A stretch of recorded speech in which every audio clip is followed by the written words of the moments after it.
मेरा भांजा सफ़ेद घोड़ी की सवारी करने का बड़ा ही शौकीन रखता था। वह अक्सर मुझे रोज़ कहा करता कि चाची, मुझे आपकी सफ़ेद घोड़ी की सवारी करनी है। मैं उसे बच्चा समझकर टाल दिया करती थी। कभी कभी इस बात को मैं हंसकर भी टाल दिया करती थी, लेकिन अक्सर वह रोज़ ही मेरे साथ जिद करने लगा। मेरा भांजा मेरे पास पढ़ने के लिए आया था। उन दिनों मेरा पति विदेश में रहा करते थे। मेरा भांजा कम उम्र का था, लेकिन धीरे धीरे उसमें बदलाव आने लगे थे। वह अक्सर बहाने बहाने से मेरे करीब आया करता था और फिर बहुत ही ज़्यादा जिद भी किया करता कि चाची चाची, मुझे आपकी सफ़ेद घोड़ी की सवारी करनी है। लेकिन मैं उसे बच्चा समझकर टाल दिया करती थी। फिर एक दिन बहुत ही तेज बारिश हो रही थी। उस दिन मैं अपने पति को बहुत ही ज़्यादा याद कर रही थी, लेकिन इस वक्त भांजा मेरे कमरे में आ गया और फिर जिद करने लगा कि उसे आज ही घोड़ी की सवारी करनी है। मैंने भांजे की बात को मान लिया था। मैंने कहा, बताओ तो फिर मुझे आज क्या करना पड़ेगा। लेकिन भांजे ने जो तरीका मुझे बताया वह सुनकर आप लोग हैरान हो जाओगे। उसने लाइट बंद करते ही पूरे जोश के साथ, कभी कभी गलतफहमी ही इंसान के अच्छे खासे रिश्ते को ख़त्म करके रख देती है। इसी तरह ये सिलसिला मेरे साथ भी हुआ था। ये कहानी उन दिनों की है जब मेरी नई नई शादी हुई थी। मैं शादी करके अपने ससुराल आ गई थी। मैं गरीब परिवार से ताल्लुक़ रखती थी। इसी वजह से माँ बाप ने अच्छा रिश्ता देकर कम उम्र में ही मेरी शादी कर दी। शादी को लेकर हर लड़की की तरह मेरे भी कई सारे अरमान थे, लेकिन वह शायद मेरी ज़िंदगी में पूरे नहीं हुए थे, क्योंकि शादी की रात ही मेरा पति मुझे छोड़कर विदेश चला गया था। यह शादी बहुत ही जल्दबाजी में हुई थी, क्योंकि मैंने सुना था जो मेरा पति है उसके माता पिता इस दुनिया में नहीं हैं और उसकी एक छोटी बहन थी जिसकी शादी उसने 1 साल पहले ही करवा दी थी। माँ बाप को भी ये रिश्ता अच्छा लगा था, क्योंकि लड़का अच्छा खासा कमा लेता था। लड़के वालों ने हमारे से कोई डिमांड नहीं की थी। इसी वजह से माता पिता ने खुशी खुशी मेरी शादी कर दी मेरे पति किशोर जी के साथ। विदा होकर जब मैं ससुराल आई तो बड़ी ही सादगी के साथ मेरा स्वागत किया गया। मेरे ससुराल में ज़्यादातर लोग नहीं थे। जब मैं अपने पति के कमरे में गई तो मेरे पति ने कमरे को पूरे फूलों से सजाया हुआ था। आज की रात मेरे लिए बड़ी ही प्यार भरी थी। आज की रात के लिए हर लड़की अपने पति का बेसब्री से इंतज़ार करती है। मैंने भी एक लंबा सा घूंघट ओढ़ कर बैठ चुकी थी और फिर आने वाली घड़ी के बारे में सोच रही थी। फिर आधे घंटे की देरी के बाद मेरा पति कमरे में दाखिल हुआ था। मेरे पति ने आते ही कमरे को अंदर से बंद कर दिया और फिर मेरे बगल में बैठकर बड़े ही प्यार से मुझसे बातें की। शुरू में तो मुझे बहुत ही ज़्यादा हिचकिचाहट हो रही थी, लेकिन धीरे धीरे मैं भी उनके साथ बात करते हुए फ्रेंडली हो चुकी थी। अब मुझे भी कोई शर्म नहीं आ रही थी। मेरे पति ने मेरा हाथ पकड़कर मुझे अपने प्यार का इजहार किया। मेरे पति के छूते ही मेरे दिलों की धड़कनें बढ़ने लगी। फिर पति ने लाइट बंद करते ही मुझ पर प्यार लुटाना शुरू कर दिया। फिर काफ़ी घंटे की देरी के बाद मेरे पति मुझे बताने लगे कि वह कल सुबह ही काम के सिलसिले से विदेश चले जाएंगे, जिसे सुनकर मैं पूरा हक्का बक्का रह चुकी थी। मेरे पति कहने लगे कि उन्हें ऑफिस के काम से छुट्टी नहीं मिल रही, इसलिए उनका जाना बहुत ज़रूरी है। वह जल्द ही वापस भी आ जाएंगे, तुम निराश मत होना। लेकिन मैं अपने पति की बातों को सुनकर पूरा ज़्यादा उदास हो चुकी थी। मैं उनके सामने कुछ भी कही नहीं। भला कोई लड़की अपनी शादी के दूसरे दिन ही अपने पति को विदेश जाने की इजाज़त देती है? मुझ में तो बिल्कुल हिम्मत नहीं थी। मैं मन उदास करके बैठी हुई थी। मेरे पति मुझे मनाने की पूरी कोशिश कर रहे थे, लेकिन दिन भर की थकावट की वजह से मैं जल्द ही नींद की वादियों में गुम हो चुकी थी। सुबह जब मैं उठी तो मैंने देखा कि मेरे पति विदेश जाने के लिए तैयार हो रहे हैं। मैंने उन्हें रोकने की कोशिश की। मैंने कहा, कुछ दिन बाद चले जाइए, लेकिन उन्होंने कहा कि उन्हें अर्जेंट काम है, वह छुट्टी नहीं ले सकते। वह कहने लगे कि तुम चिंता मत करो, मैं जल्द ही वापस आ जाऊंगा। मैं नई इस घर में आई थी, इसी वजह से मैंने ज़्यादा इस बात पर बहस नहीं की। मैं भी मन उदास करके उन्हें खुशी खुशी से जाने की अनुमति दे दी। पति के जाने के बाद मैं बहुत ज़्यादा परेशान हो चुकी थी, क्योंकि पूरे घर में मैं बिल्कुल अकेली थी। मेरे पास कोई चारा नहीं था। इसी वजह से मैं घर का कामकाज करना शुरू कर दिया। मेरे पति का घर बहुत बड़ा था और साथ ही साथ घर के पिछले हिस्से में घोड़ों का एक छोटा सा अस्तबल भी बनाया हुआ था। जहाँ पर 2-3 घोड़े रखे हुए थे। मुझे बचपन से ही जानवर से बहुत ही ज़्यादा लगाव था। इसी वजह से मैं घर का कामकाज ख़त्म करने के बाद घोड़ों को खाना देने के लिए चली गई। उनमें से एक घोड़ी सफ़ेद रंग की थी जो दिखने में बेहद सुंदर थी। उसे देखकर मुझे उसके साथ बहुत ज़्यादा लगाव हो चुका था। वह घोड़ी भी मेरी तरह घर में पूरी तरह अकेली थी। घोड़ों को खाना देने के बाद मैं वापस अपने कमरे में आ गई और अपने पति को फ़ोन लगाने लगी। मेरे पति ने मुझसे बात की, लेकिन मैं तब भी बार बार उन्हें अपने पास बुलाने की ज़िद करने लगी। लेकिन वह बार बार मुझे यही कहा करते कि तुम थोड़े दिन इंतज़ार करो, कुछ दिन के बाद मेरा भांजा हमारे घर पर आकर रहेगा, क्योंकि यहाँ से वह अपनी आगे की पढ़ाई कंप्लीट करेगा। हमारे घर के कुछ ही दूरी में बहुत सारे अच्छे अच्छे कॉलेज भी हैं। इसी वजह से वह यहाँ पर रहकर अपनी आगे की पढ़ाई को कंप्लीट करेगा और तुम्हारा भी मन लग जाएगा। पति के कहने के बाद मैं कुछ देर शांत हो चुकी थी। मुझे भी अपने पति की बात ये सही ही लगी थी। कोई शायद इस घर में आकर रहेगा तो मेरा भी मन लग जाएगा और मैं अपने पति को भी परेशान नहीं करूँगी। मैं अपने पति के साथ कुछ देर प्यार भरी बातें की और उसके बाद हम दोनों ने फ़ोन रख दिया। उसके बाद मैं अपने घर के कामकाज में फिर से बिजी हो चुकी थी। मैंने शाम का खाना बनाया और खाना खाकर मैं दोबारा घोड़े के अस्तबल में चली गई थी। वहाँ जाकर मैंने घोड़ों को चारा दिया था और फिर कुछ देर बाद उनके साथ बातें भी की। मैंने उन्हें अपने हाथों से चारा भी खिलाया था। जो सफ़ेद रंग की घोड़ी थी वह मुझसे बहुत ही ज़्यादा मोहब्बत हो चुकी थी। उसकी आंखें पूरी नीली थी। मैं जब भी उसके करीब आती तो वह मेरे आगे गर्दन झुका लेती, ऐसा मानो कि वह मेरे एहसासों को समझ रही हो, उसे मेरा दर्द अच्छे से पता हो। मैं वहीं अस्तबल में बैठकर उस सफ़ेद घोड़ी के साथ बहुत सारी बातें भी करने लगी थी। मुझे भी उसके साथ अब वक्त बिताना बहुत अच्छा लगने लगा था। उसके बाद वह सारे घोड़े सो चुके थे तो मैं दोबारा अपने कमरे में आ चुकी थी और फिर बहुत ज़्यादा थकी होने की वजह से मैं गहरी नींद में चली गई। सुबह मैं जल्दी उठकर घर का कामकाज फिर से शुरू कर दिया। उसके बाद फिर से मैं घोड़े के अस्तबल में जाकर उन्हें चारा भी देकर आई थी। उसके बाद उन्हें चारा देकर कमरे में आ गई। कमरे में आकर मैं फ़्रेश होने लगी। जब मैं फ़्रेश होकर निकली तभी घर के दरवाजे की ज़ोर ज़ोर से बेल बजने लगी थी। मैं तुरंत भागती हुई दरवाजे तक गई। जब मैंने दरवाज़ा खोला तो सामने खड़े शख्स को देखकर मैं पूरे तरीके से हैरान रह चुकी थी, क्योंकि सामने जो शख्स था वह मेरा भांजा था। उसे मैंने शादी में एक ही बार देखा था, इसी वजह से पहली ही नज़र में मैं उसे अच्छे से पहचान चुकी थी। वह मुझे देखकर कहने लगा, चाची आप तो आज बहुत ही ज़्यादा खूबसूरत लग रही हो। मैं भी शर्मा चुकी थी। मैंने उसे कहा कि तुम अंदर तो आओ, मेरी तारीफ़ें बाद में कर लेना, चलो जल्दी से अंदर आ जाओ। फिर उसने अपना एक बड़ा सा बैग सोफ़े के एक साइड रख दिया और फिर मुझसे कहने लगा, आपको तो पता ही होगा मैं यहाँ पर पढ़ने के लिए आया हूँ, मेरे आगे की पढ़ाई यहीं से होगी। उस लड़के का नाम रिहान था। उसकी उम्र 20 साल थी। वह दिखने में बहुत ही ज़्यादा हैंडसम था, लेकिन उसे देखकर उसकी उम्र का अंदाज़ा बिल्कुल भी नहीं लगाया जा सकता। उसकी बातों को सुनकर मैंने उससे कहा कि हाँ, तुम्हारे चचा जान ने मुझे बताया था कि तुम आने वाले हो, लेकिन तुम इतना जल्दी आ जाओगे यह मुझे बिल्कुल भी नहीं पता था। चलो तुम आ जाओ, मैं तुम्हें तुम्हारा कमरा दिखा देती हूँ। तुम थोड़ा देर फ्रेश हो जाओ, उसके बाद मैं तुम्हारे लिए नाश्ता लेकर आती हूँ।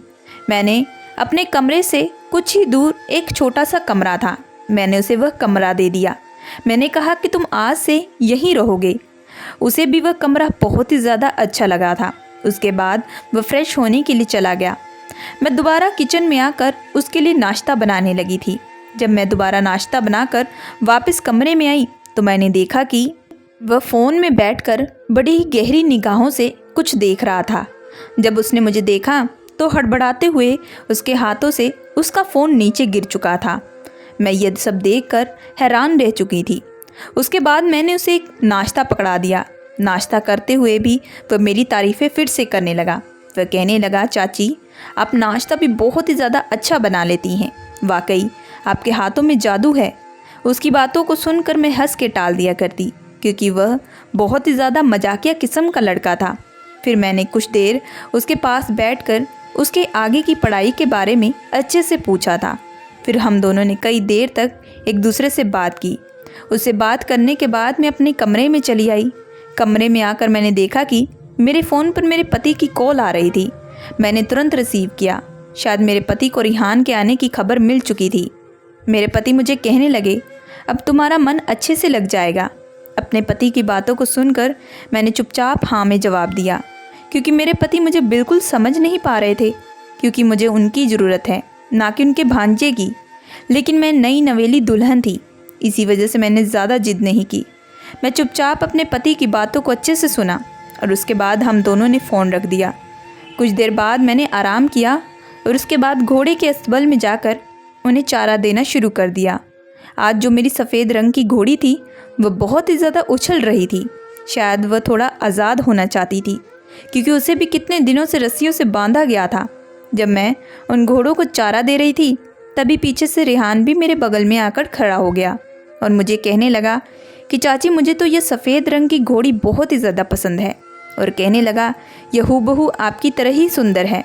आपकी भी खूबसूरती देखकर कोई भी मनमोहित हो जाएगा। इस घोड़ी की जो नीली नीली आंखें हैं उसे देखकर कोई भी फिदा हो सकता है। फिर बातों ही बातों में रिहान ने मुझसे एक ऐसी बात कही जिसे सुनकर मेरे पूरे होश उड़ चुके थे। वह मुझे कहने लगा कि चाची, मुझे भी अपनी सफ़ेद रंग की घोड़ी की सवारी करवाओ ना। कुछ देर तो मैं उसके सवालों को सुनकर चुप हो गई थी। फिर उसके बाद मैंने हंसकर उसकी बातों को टाल दिया। कुछ देर हम वही अस्तबल में बातें किए। उसके बाद हम दोनों घर आ चुके थे। घर आने के बाद रिहान मुझे कहने लगा कि चाची, आज मैं अपने दोस्तों के घर जा रहा हूँ, इसी वजह से थोड़ी देरी हो जाएगी, क्योंकि मेरे दोस्त यहीं हॉस्टल में रह रहे हैं। मैंने उसे जाने की आज्ञा दे दी। उसके बाद वह रात को वापस आया। रात को मैं उसके खाने पर इंतज़ार कर रही थी। जब वह आया तो हम दोनों ने बैठकर रात का डिनर किया। डिनर करते ही रिहान फिर से कहने लगा, चाची, मुझे अपनी घोड़ी की सवारी कब करवाओगी? इस बात को सुनकर मैंने फिर से हंसकर टाल दिया। मैंने सोचा कि यह तो बच्चा है, इसे क्या समझ होगी यह जो बोल रहा है, लेकिन शायद यह मेरी गलतफहमी थी। फिर डिनर करने के बाद रिहान अपने कमरे में सोने के लिए चला गया था। मैं भी बहुत ज़्यादा दिन भर घर के काम काजों में बिज़ी हो जाने की वजह से बहुत ही ज़्यादा थक चुकी थी। इसी वजह से मैं भी तुरंत अपने कमरे में जाकर जल्द ही बिस्तर पर सो चुकी थी। लेकिन रात को मुझे कुछ अजीब सी आवाज़ें सुनाई देने लगी, लेकिन मैं उन आवाज़ों पर ज़्यादा ध्यान नहीं दे पाई थी। जब मैं सुबह उठी तो मेरे दिमाग में वह रात वाली आवाज़ें फिर से आने लगी थी। मैं उन बातों को सोच रही थी। किचन में जब मैं काम कर रही थी तो मैं आवाज़ों को गहरी तरीके से सोच रही थी कि आखिर किसकी आवाज़ थी। लेकिन तभी पीछे से रिहान कब आकर खड़ा हो गया, मुझे कुछ मालूम भी नहीं। उसने मुझे एक बार आवाज़ भी लगाई, लेकिन मैंने उसकी आवाज़ों को नहीं सुना। तभी उसने आकर मुझे पीछे से पकड़ लिया था। उसके पकड़ने से मुझे अजीब सी हलचल है होने लगी थी। वह कहने लगा, चाची जान, मैं कब से आपको आवाज़ लगा रहा हूँ, लेकिन आप मेरी बात को सुन ही नहीं रही हो। वह कहने लगा कि चाची, आज मैं दोपहर को घर पर नहीं आऊँगा, क्योंकि आज मैं अपना कॉलेज में एडमिशन करवाने जाने वाला हूँ, जिससे मुझे देरी भी हो जाएगी। उसकी बातों को सुनकर मैंने कहा कि ठीक है, तुम रात को आओगे तो? वह कहने लगा, हाँ हाँ चाची जान। तभी हमने कुछ देर नाश्ता भी किया। नाश्ता करते वक्त रिहान फिर से मुझे कहने लगा कि चाची, मुझे अपनी घोड़ी की सवारी कब करवाओगी? मैं तभी उसकी बातों को सुनकर पूरे तरीके से चुप हो चुकी थी।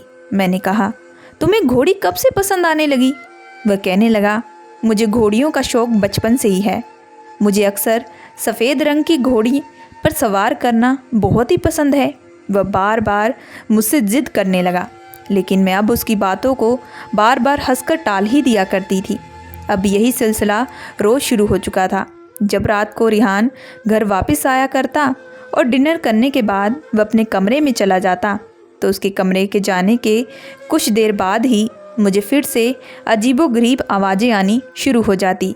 जब मैं उन आवाज़ों को सुनने के लिए कमरे से बाहर निकलती तो धीरे धीरे कदम बढ़ाते हुए मैंने ये देखा कि यह आवाज़ तो मुझे फिर से रिहान के कमरे से ही आ रही है। यह आवाज़ बड़ी ही अलग किस्म की थी। इन आवाज़ों को सुनकर मुझे अजीब सी हलचल महसूस होने लगी। मुझे काफ़ी डर भी लगने लगा। इसी वजह से मैं तुरंत भागकर अपने कमरे में आ चुकी थी। मैं अपने पति को बहुत ही ज़्यादा याद कर रही थी। डर के मारे मैं चादर ओढ़कर फिर से सो चुकी थी। सुबह जब उठी फिर से घर के कामकाजों में मैं मगन हो चुकी थी। कामकाज करते हुए मुझे फिर से वह रात वाली आवाज़ के बारे में मैं सोचने लगी थी। रिहान आज फिर से मेरे करीब आकर खड़ा हो चुका था और फिर उसने फिर से मुझे एक ऐसी बात कही जिसे सुनकर मेरे होश उड़ चुके थे।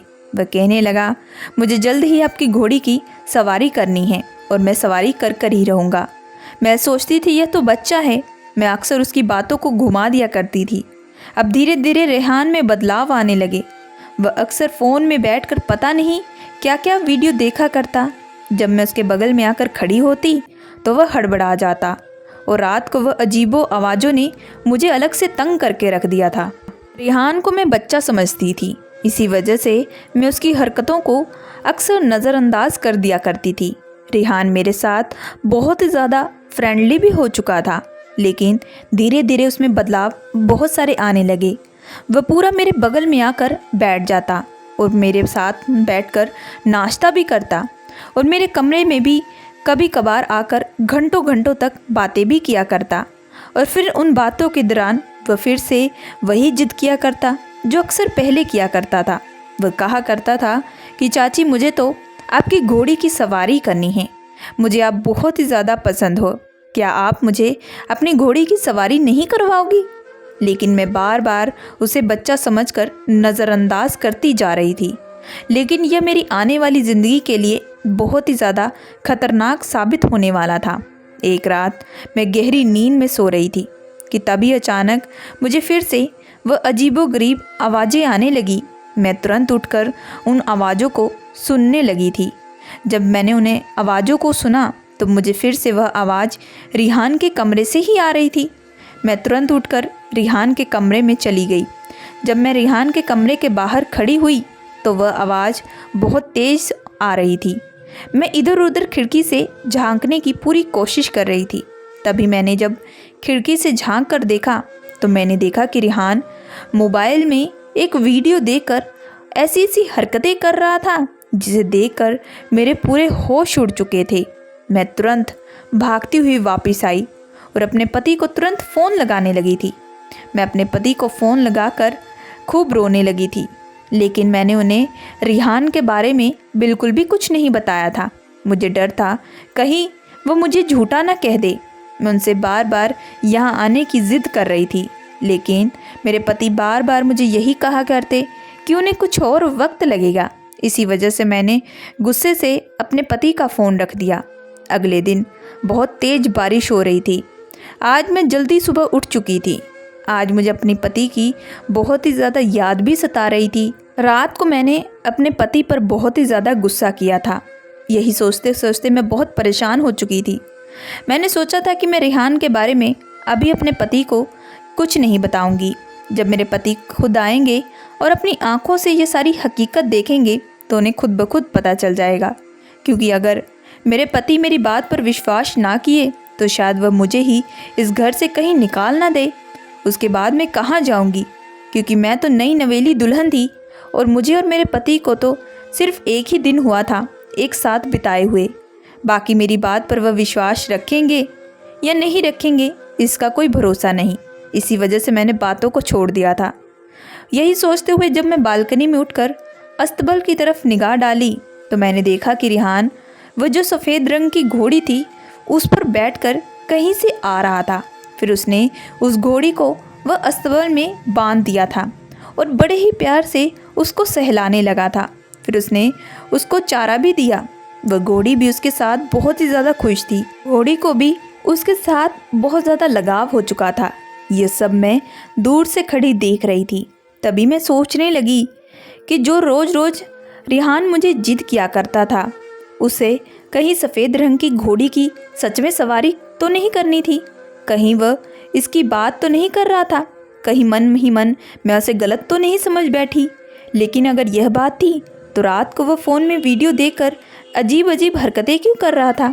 अभी भी मेरे मन में बहुत सारे सवाल चल रहे थे जिसका जवाब सिर्फ और सिर्फ रिहान दे सकता था। इसी वजह से अब मैं रिहान का इंतज़ार करने लगी। रिहान उस घोड़ी के साथ कुछ देर वक्त बिताकर घर वापस आया। तब अपने कमरे में चला गया। मैं भी उसके पीछे पीछे कमरे में गई। मैंने तुरंत कमरे को अंदर से कुंडी लगा दी। रिहान मुझे देखकर हैरान हो चुका था। वह कहने लगा, चाची आज जल्दी उठ चुकी हो आप। मैंने कहा, क्यों, तुम हैरान हो गए हो, तुम नहीं चाहते थे। मैं अजीबोगरीब बातें करने लगी, लेकिन वह मेरी बातों को अच्छे से समझ चुका था। वह तुरंत कहने लगा, मेरा ऐसा कोई मतलब नहीं था। मैंने कहा, फिर कैसा मतलब था? तुम रोज़ मुझे कहते हो कि तुम्हें सफ़ेद रंग के घोड़े की सवारी करनी है। वह कहने लगा, जी चाची। मैंने कहा, तो क्या तुम वह अस्तबल में जो सफ़ेद रंग की घोड़ी थी उसकी बात कर रहे थे? तो कहने लगा, हाँ चाची, क्योंकि मुझे वह सफ़ेद रंग की घोड़ी बहुत पसंद आई और मुझे बचपन से घोड़े का बहुत शौक़ था। मैं जब छोटा था तो अपनी नानी के घर जाया करता था। नानी के वहाँ बहुत सारे घोड़े भी हुआ करते थे, उनकी मैं सवारी किया करता था। लेकिन एक बार मैं एक घोड़े के ऊपर से गिर चुका था, जिसकी वजह से मेरी टांग पर फ्रैक्चर आ चुका था। मुझे मेरे घर वालों ने घोड़ों से दूर रहने के लिए कह दिया, लेकिन मुझे उनसे बहुत मोहब्बत थी। इसलिए जब मैं यहाँ आया तो उन घोड़ी को देखकर मुझे पुरानी यादें फिर से आने लगी। लेकिन मैं घोड़ी पर सवारी करने का तरीका भूल चुका था। मैंने कहा, फिर तुम कैसे उस घोड़ी पर सवारी कर रहे थे? वह घोड़ी भी तुम्हारी बात को अच्छे से समझ रही थी। वह कहने लगा कि वह इस वजह से क्योंकि मैं रात भर फ़ोन पर घोड़ों को समझने की वीडियो देखा करता था और उन पर कैसे सवारी करते हैं उस बात को भी अच्छे से समझा करता था। जब मैंने रिहान के मुंह से इन सारी बातों को सुना तो मुझे अपनी गलती का एहसास होने लगा। मुझे अपने आप पर बहुत ज़्यादा शर्मिंदगी भी आने लगी। मैं उसे गलत समझ बैठी थी, लेकिन वह तो बहुत ही अच्छा लड़का था। उसे भी मेरी तरह जानवरों से बहुत ही ज़्यादा मोहब्बत थी, लेकिन मैं उसे गलत समझ बैठी थी। शायद एक बार मैं उससे बात कर लेती तो शायद सच का सामना पहले ही खुल जाता। फिर हम दोनों ने बैठकर कई देर एक दूसरे से बातें भी की। फिर उसी बातचीत के दौरान तभी मुझे मेरे घर की बेल सुनाई देने लगी। मैं तुरंत भागती हुई घर का दरवाज़ा खोलने के लिए चली गई तो सामने अपने पति को देखकर मैं पूरी तरीके से चौंक गई थी। सामने मेरे पति खड़े थे। वह मुझे देखकर बहुत खुश हो रहे थे। उन्होंने मुझे आज सरप्राइज़ दिया था। वह कहने लगे कि तुम बार बार जिद करती थी और मैं तुम्हें समझाता था। हमारी नई नई शादी हुई थी और अपने पति को दूसरे दिन अपने दूर से करना एक औरत के लिए बहुत कठिन काम होता है और वह काम तुमने किया था। अब देखो, मैं तुम्हारे सामने खड़ा हूँ।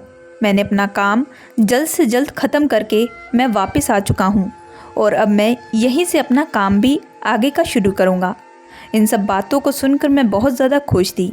मेरे पति ने आज रात मुझ पर जमकर प्यार लुटाया था। आज मुझे अपनी गलती का भी एहसास हो चुका था। अगर मैं रिहान की बात अपने पति को बता देती तो शायद वह भी मेरी तरह उसे गलत समझ बैठता और इससे रिहान की इज्जत पर भी बहुत बड़ा दाग लग जाता। वह तो भगवान का शुक्र है कि वक्त रहते ही सच सामने आ चुका। अब मैं अपनी ज़िंदगी में बहुत ज़्यादा खुश हूँ। सो दोस्तों, मैं आशा करती हूँ कि आप लोगों को ये कहानी पसंद आई होगी। अगर आप लोगों को ये कहानी पसंद आई है तो प्लीज़ हमारे चैनल को लाइक एंड सब्सक्राइब ज़रूर करके जाइएगा एंड बेल आइकन का बटन ज़रूर दबाइएगा।